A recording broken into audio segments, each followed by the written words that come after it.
so tonight we have for you a story good enough to eat.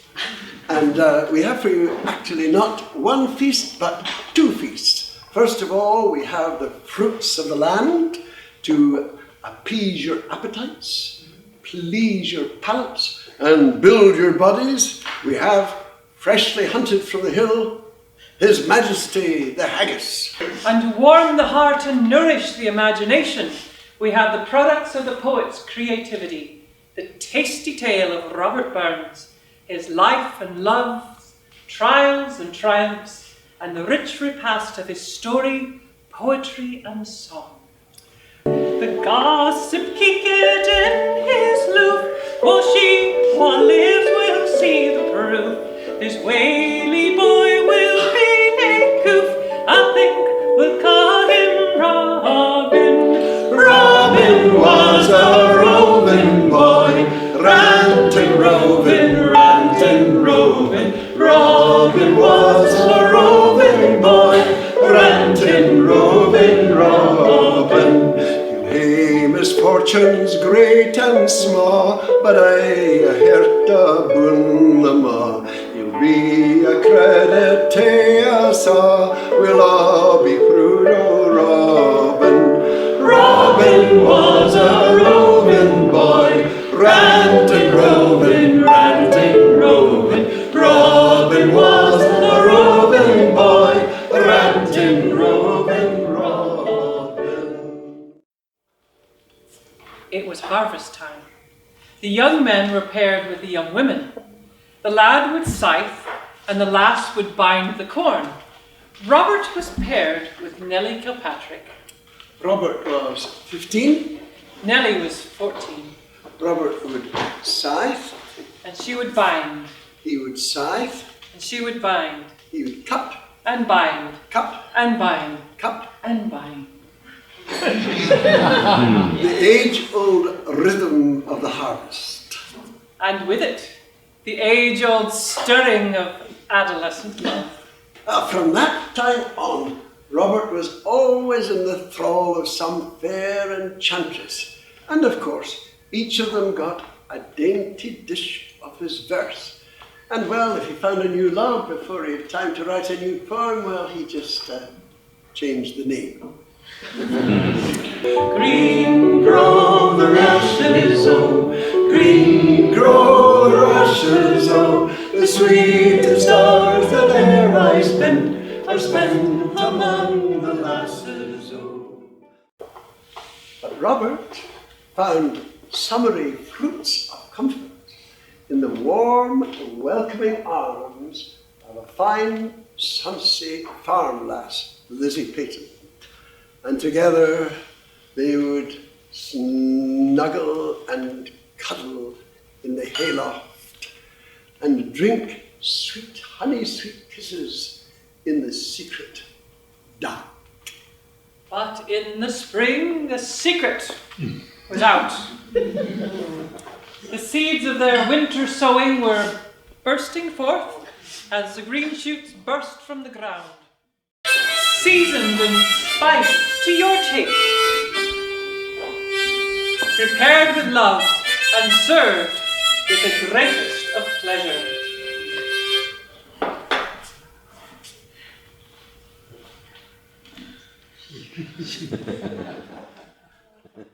Through bloody field and flood to dash, oh how unfit, but mark the rustic Haggis fed. The trembling earth resounds his tread. Clap in his while he leave a blade, he'll make it whistle, and heads and arms and taps will shred like taps of thistle. Robert's bleak winter of disappointment was about to burst into glorious summer blossom. Robert was furious with the callous neglect of the Edinburgh gentry. A curse upon your wind-stained hearts, ye Edinburgh gentry. A tithe of what you lose at carts would stow a pantry. Oh, John Barley corn, 'twould cut the heart of the diamond to hear John Barley grow.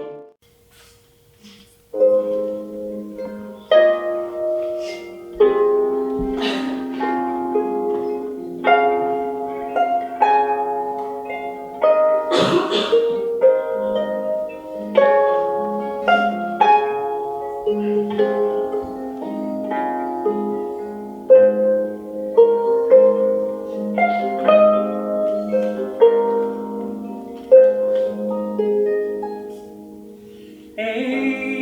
fond kiss and then we sever. A farewell and then forever. Deep in heart-wrung tears I'll pledge thee. Warring sighs and groans I'll wage thee. I'll ne'er blame my partial fancy.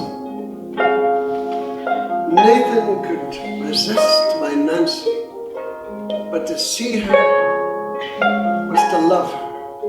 Tam o' Shanter. Now friends, this is a story with a lot of Scots words in it, okay?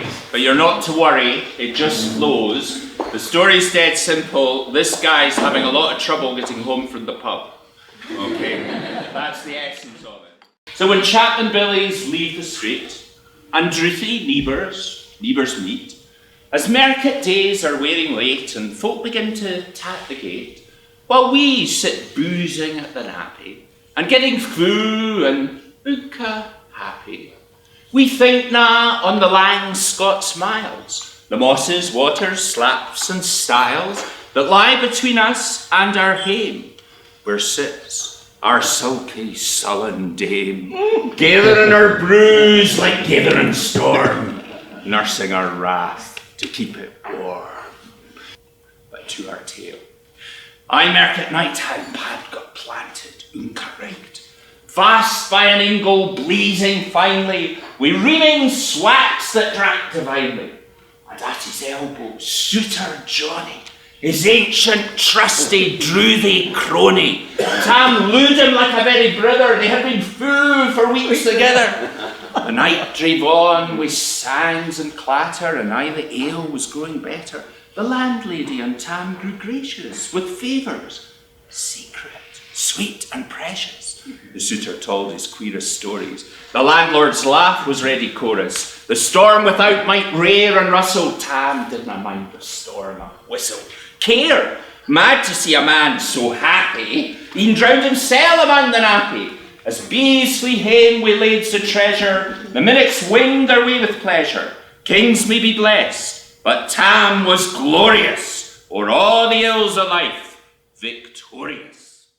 And so it is now more than 200 years after his death, and his hopes and his dreams and his vision live on, especially as 1 year ends and another begins, when round the globe men and women join hands in circles of friendship, sharing their own hopes and their own dreams and visions.